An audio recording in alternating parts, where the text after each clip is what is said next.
Транспортная реформа в Башкортостане. Болезненная, сложная, но очень необходимая. Инициировал транспортную реформу глава Башкортостана Ради Хабиров в 2019 году. Тогда на улицах Уфы еще ездили пазики с газовыми баллонами на крыше, да и в целом состояние автобусного парка пассажирских перевозок было неважным. И вот 3 года спустя первые результаты. Для госперевозчика компании «Башавтотранс» за это время правительство Башкортостана закупило 943 новых автобуса. Все они на линии. К транспортной реформе в Башкортостане присоединяются и частные перевозчики. Не все и не сразу новшества приняли, но первые ласточки есть. Одна из них – «Автомик». Глава Башкортостана Ради Хабиров в рамках рабочей поездки по Уфе на презентации новых автобусов этой компании. Ради Фаридович, приветствую вас. Приветствую. Илья Владимирович, представитель Привет. компании «Автомик». Здравствуйте. Дайте в автобус сразу. Здравствуйте. Здравствуйте. Здравствуйте. Так, давайте рассказывайте. Это Покажем все прелести, да? Значит, доступная среда инвалидов. Для женщин с колясками место крепления для них специальное. Для инвалидов, колясочников тоже крепится все здесь. Для этого здесь есть аппарель, который выстегивается и заезжается. Также даже есть сейчас для собаки-поводыря место специальное. Звуковое сопровождение вдоль всего автобуса, это динамики стоят. Визуальные для глухих будет здесь остановочные пункты, температура воздуха в салоне, наружу.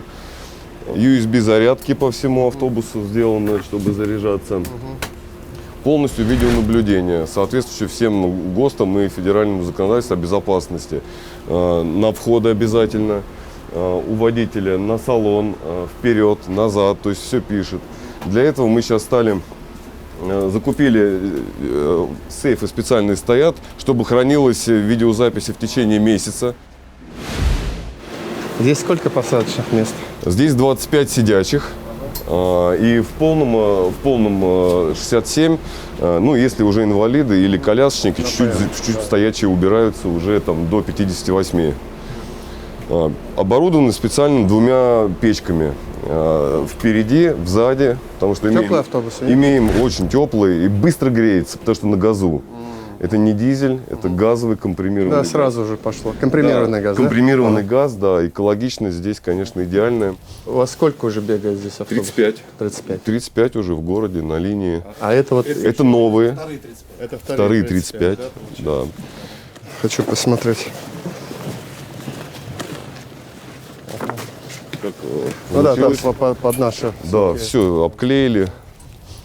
Что-то надо, если доделаем, доработаем, если что-то новенькое потребуется. Нормальная, да, техника? Техника идеальная, даже А вот заправки на сколько хватает? Одну? 550 где-то километров. Все, то есть. Да, в целый день отрабатывает.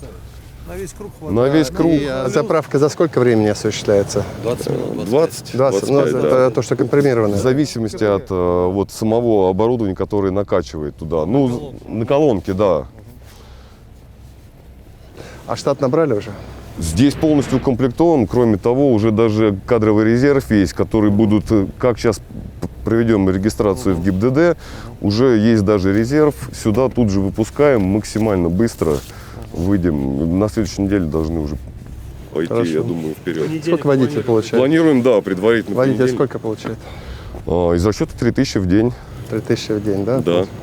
Ну, то есть, если он 20 дней отработал, Ну, это 60, 60 конечно. тысяч да. получается, да? Да. В среднем по 2 человека, Ради Фаридович. Да, ну В среднем на на одну месяц. машину 2 человека в среднем.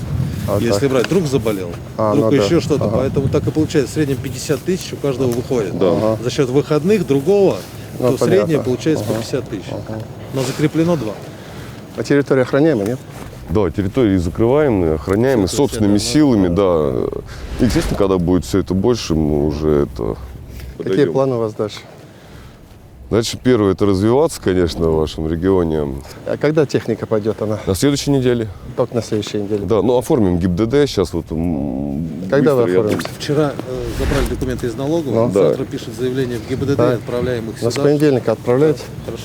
Что неделю ждать? Не, мы постараемся уже, отправим сюда на этой неделе, просто там АСГОП, ОСАГО, тут же еще... Я все понимаю, но Да-да-да. Не, понедельник все Форсируем 30, сколько, 35, да? 35. Все 35 в понедельник должны ходить. Хорошо, хорошо.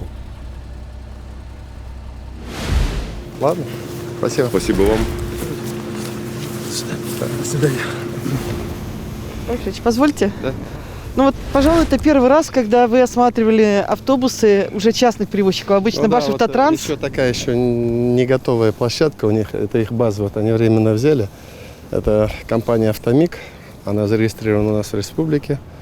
Вот то, что я говорил, я всегда протягивал руку дружбы и сотрудничества коммерческим перевозчикам. Но я им говорил, что при условии, что вы будете вкладываться в новые автобусы и будете соблюдать все требования. Начиная с того, что, видите, автобус окрашен нашу. Значит, сразу говорю, вот, если видите, жители видите изумрудную вот эту полосу, это значит частный перевозчик. Голубая полоса – это государственный перевозчик. Мы специально так сделали, чтобы даже жители могли идентифицировать и на кого жаловаться, или там кого благодарить в случае, если что происходит. Вот, поэтому вот это 35 вторая партия, всего 70 автобусов они купили. Значит, к нам начал прислушиваться компания ИП «Батыров». Это большая компания. Мы долго с ним вели переговоры. Завтра вот я хочу их посмотреть. Вот. А пока вот новый. Меня радует, что это частный бизнес. Начал вкладывать деньги в это дело, покупать новые автобусы, подчеркиваю. И с нами вместе выправлять ситуацию. Так что, Значит, они подхватили те идеи, ту это идеологию, было которую... непросто. Мы 3 года их уговаривали. Вот, 3 года уговаривали, но вот потихонечку появились новые перевозчики. Вот они, компания «Автомик», она работает и в Твери работает, в Перми работает, в Ярославле, в Московской области. Я всегда говорил, кто хочет работать, кто хочет зарабатывать, но, подчеркиваю, создавая комфортные условия для пассажиров, это милости, как говорится, пожаловать к нам и будет работать. Но мы сейчас говорим о перевозке по Уфе, о перевозке по республике. Перевозка по республике у нас основной же перевозчик, вы знаете, это Башавтотранс, конечно. Мы сейчас вот есть ряд решений, которые я принял еще 1,5 года назад. Это организовать перевозку в населенных пунктах, связать от 500 выше. Пока не получается. От 500 жителей и больше с Уфой. Да, с Уфой. Нет, не с Уфой, с районными центрами. С районными центрами. Вот. Пока это не получается, потому что нужно докупать автобусы. Пока вот мы поэтапно, мы завершаем, по сути, в этом году всю историю, связанную с Уфой, я полагаю, полностью обновим парк машин. Мы уже в Приволжском округе занимаем 1 место по новизне автобусов. У нас средний возраст автобусов всех вот, бегающих по Уфе 3-4 года. А еще несколько лет назад было больше 10. 2 года назад было больше 10. Поэтому планомерно все это меняем. Вот так будет. Ну, дойдем до республики. Ну, конечно, дойдем. Так вы посмотрите, по республике тоже бегают новые автобусы. А это же прям по дороге едешь и видишь. Мы сейчас вот ждем немножко денег и подкупим межгород большие автобусы. Но вы знаете, что мы по межгороду двигаемся по линии РЖД, очень хорошо создаем новые маршруты, что тоже очень помогает для тех, вот, для студентов, для вахтовиков, для людей, которые мигрируют трудовой и так далее. Ну вот здесь подкупим еще автобусы. Спасибо, всего доброго. Спасибо. Транспортная компания ИП «Батыров» перевозит пассажиров в Уфе с 2001 года. Этот предприниматель тоже принял условия транспортной реформы в Башкортостане и постепенно обновляет свой автопарк. Новые автобусы экологичные на газе. Ради Хабиров в рамках рабочей поездки по Уфе в этой транспортной компании. Здравствуйте, Рафаэль. Здравствуйте. Здравствуйте, Рафаэль. Еще один частный перевозчик. Вот форты транзиты купили. Открывайте. Новый автобус Ford Transit, дизельным двигателем. 17 плюс 8. Сколько здесь вот посадочных получается? 17. 17? Да. Мы купили его специально ремнями пригородного исполнения. Последующим можете, да, мы сейчас заполняем ту нишу, которой пазики от нас ушли. Временно закрываем, у нас проблемные маршруты есть, чтобы жалоб не было. А потом последующим у нас идут автобусы Vector Next, вот каждый день получаем. По мере прихода эти будет выбывать. Это Здорово. Это маленькие, но временное решение вопроса, чтобы зима все-таки. Да, чтобы люди не стояли. Да, через вторую площадку УМПО ездим, как вахтовым методом работаем, фанерный комбинат, все предприятия захватываем. это утро и вечер, потому что люди много работают. Ну да. Сколько автобусов вот этих новых вы взяли? Мы на сегодняшний день, как вам обещали, 30 единиц взяли. А по факту мы взяли 45 единиц подвижного состава. Среди них и средний класс, и на газу, на компромированном, и большие классы есть у нас. Вот весь перечень выставили, но основное количество подвижного состава работает на линии. Уже на линии, да? Да. Ну, мы Посмотрим тот автобус еще. Да. Хорошей дороги. А так вот получается вот это цвет у нас частный перевозчик, так? Брендбук согласованный, да. Полностью вот оборудование, терминалы, оплата есть, все есть. Вот они сегодня уже выезжают у вас? Или Сегодня, да, выезжает. Да. И, Раиф Арич, хотел показать, где у нас работа водителей, как начинается. Это вот административный корпус, полностью здание, это ИП-Батырова здание. Своя лицензия, предрейсовая, послерейсовая и доврачебная медицинская помощь. Это вот хозяйки принимают решение пускать, не пускать. Не пускать. Они могут с вами пояснить, я некоторые названия не знаю. Вот у нас 2 кабинета. Здесь они осматривают водителя, если все нормально, потом они последующим идут диспетчерам-механикам. Ну, последовательность такая. Просто так диспетчерам заходить путевку брать, а потом медосмотр проходить не можем. Потом они короткий тест на наркоконтроле. Венера Сумбарисовна, скажите вы. У нас водители проходят предрейсовый и послерейсовый медосмотр. Если мы замечаем какие-то признаки, вот у нас лампа, зрачки сужены, зрачки расширены, да, то мы наркотест проводим. У нас есть специальные полоски, они хранятся у нас в сейфе. Направляем, если обнаруживается, то направляем в наркодиспансер. Но таких случаев у нас, Не было, слава да? богу, не было. Слава богу, конечно. Да. У нас Бесконтактным вот у нас есть, у нас все оборудование, оснащение кабинета самые новейшие. Вот у нас бесконтактный есть термометр, алкотестер. Со скольки уже получается? С 5 утра. С 5 утра уже. Ну да, потому что уже они пришли и поехали. с 5 утра работает и до 00 часов, до 24, ну, до последнего заезда, ну, машины. А здесь кабинет тоже медицинский, здесь, если первичную медицинскую помощь оказывает. Вот здесь вот 2 кабинета, все соответствует. Помощи, все дезинфицирующие средства, у нас сумка скорой помощи, первой помощи необходимы, сейф, где должны, вот как я говорила, Вы им храниться. объясняете вот сейчас антиковидные нормы, маски, все это объясняете им, да, чтобы они... Да, у нас очень идет хорошо просветительская такая работа, и у нас гипертоников, мы которых появляем, чтобы они очень серьезно относились, все-таки не трава возят, все-таки пассажиров, людей возят. Я сама пассажир, вот, на автобусах езжу. Вот. Но водители у нас с гипертонией, конечно, на учет берутся, направляются к участковому терапевту, лечение принимают. У вас связь с поликлиникой есть, да, получается? 43-й поликлиника, договора у нас. Уже договоря. Вот я говорю, вот, чтобы им удобно было. Ага. Ну, у нас И еще- прием на трудоустройство тоже проходим. Кроме того, периодические медосмотры, где проходят всех специалистов, они проходят ежегодно. Там нарколога, психиатра, узкие специалисты и терапевт заключения дают. Работа проводится очень серьезно. А сколько примерно человек через вас утром проходит, получается? Ну, у нас проходит по-разному. 200 человек, 250, да, 300 было, да. очень Очереди много нет, водителей. но это быстро, наверное, все Мы равно. с да. 5 утра, мы же по графику работаем, с 5 утра до 10 выпускаем, потом до обеда вторая смена начинает приходить, это размывается, а потом с 4 часов заезжать начинает. Мы же предрейсовый, послерейсовый медосмотр. Еще после рейса. Послерейсовый у нас это... Ну, чтобы было понятно, что... Да, у него всё это, нормально. что жив-здоров вернулся. Спасибо вам большое. Спасибо. Спасибо. Всего доброго. Вы ГЛОНАСС подключили, нет? Да, Все подключили, да? Да. А в них ГЛОНАСС куда идет? Вот, В город. она и в город идет, и у вас свой еще есть, да, У получается? нас свой сервер есть, это мы дальше передаем. Ну, сейчас по новому закону мы и Москву передаем, а ГЛОНАСС. В последующем, Раиф Арич, вот расскажу, они медосмотр пошли, механик здесь встречает. Если машина грязная, то у нас своя мойка сразу. И здесь у нас свой, это ремонтируем, инструментальный контроль называется с утра. Если технически неисправность маленькая, мы устраняем. Вот.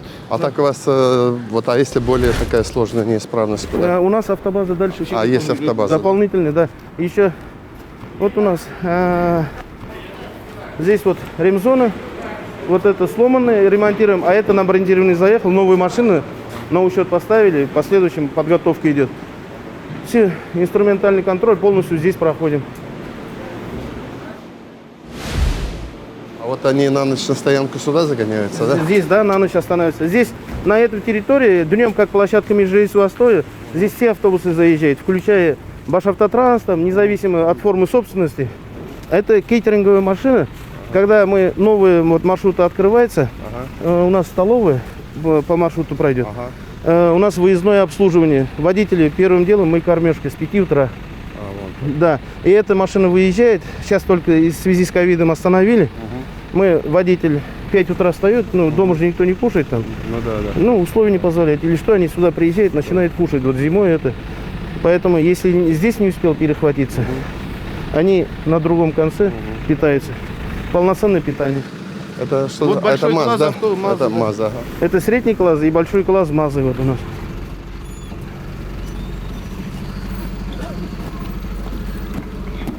Мы эти автобусы 2 года эксплуатируем. А вот они уже 2 года, да, у вас? Да, 2 года эксплуатируем на 266 маршруте. Здесь тоже, значит, Все, доступная среда для инвалидов. МАЗ-103. хорошая машина, нет? Очень хорошая. Ну а вы что, на газе не берете, да? У вас есть машина на газе? У нас на газе средний класс 8,8 метров компримирует. Это Vectornex. А здесь есть заправка газовая, нет? Где рядом? У нас пропановый, своя заправка Своя есть. есть, да? Своя пропановая. А метановые мы заправляем на Тимашевском переезде. Там Газпроме у нас договора. Вот всем оборудовано. Вот это, ну, эксплуатируемая машина уже. Ну, рабочая лошадка, да? Нормальная дизельная машина 6-цилиндровая. Автомат, коробка, Элисон.